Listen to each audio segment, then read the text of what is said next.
Graça e paz. Chegamos a Tiago, capítulo 4, e vamos ver os versos de 1 a 10. Humilhem-se diante de Deus.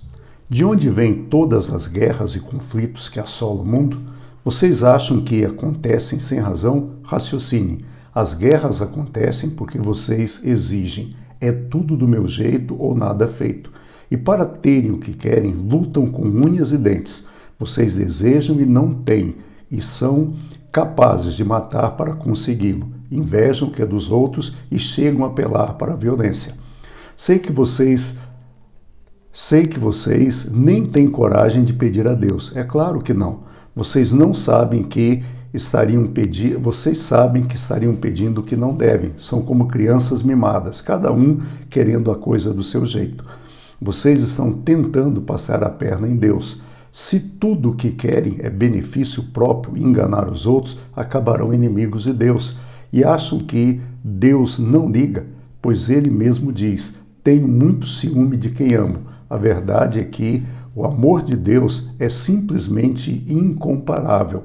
E Deus ainda acrescenta: eu condeno o coração orgulhoso, mas a minha graça abençoa o coração humilde. Então, rendam-se à vontade de Deus.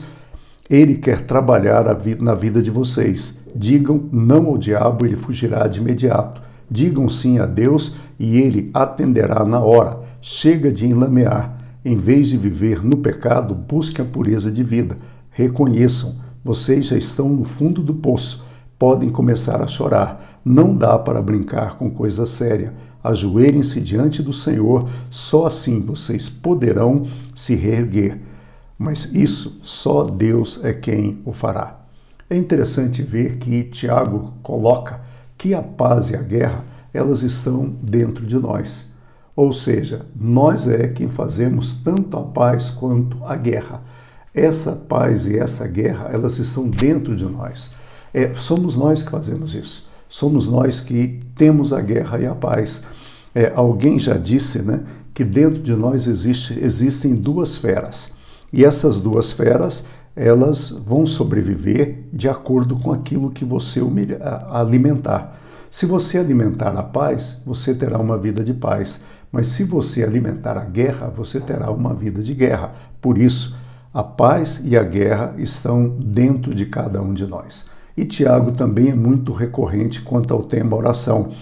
E ele volta ao tema da oração. E ele deixa bem claro que nós simplesmente não temos porque nós não pedimos, nós não oramos. Como nós não oramos, como nós não pedimos, nós não temos. E mais, quando nós pedimos, Deus não nos dá. E Deus não nos dá simplesmente porque nós pedimos para esbanjar nos nossos próprios prazeres. Nós pedimos para Deus para nosso benefício. Pedimos: Senhor, eu quero isso, Senhor, me dá um trabalho. Mas por que você quer um trabalho? Você pede para esbanjar consigo mesmo. E Tiago deixa bem claro, nós não podemos servir a dois senhores.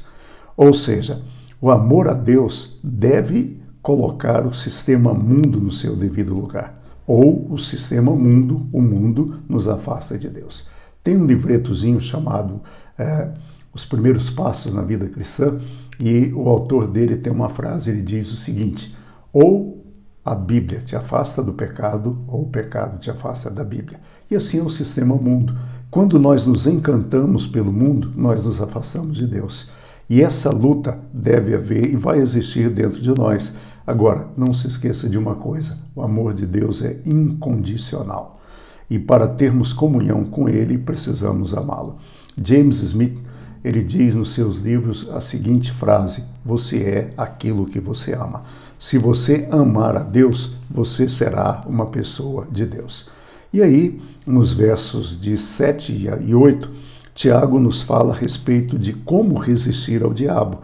E ele deixa muito claro isso, Digam não ao diabo e ele fugirá de imediato. Digam sim a Deus e ele os atenderá na hora.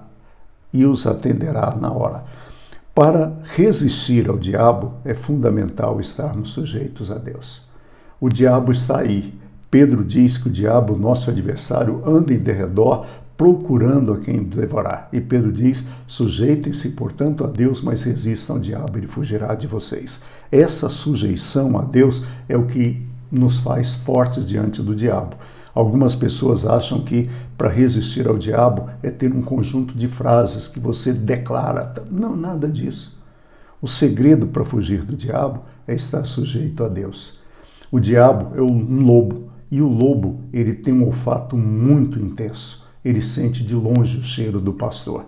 Quando nós estamos no bom pastor, que é Cristo, o cheiro dele afugenta o diabo.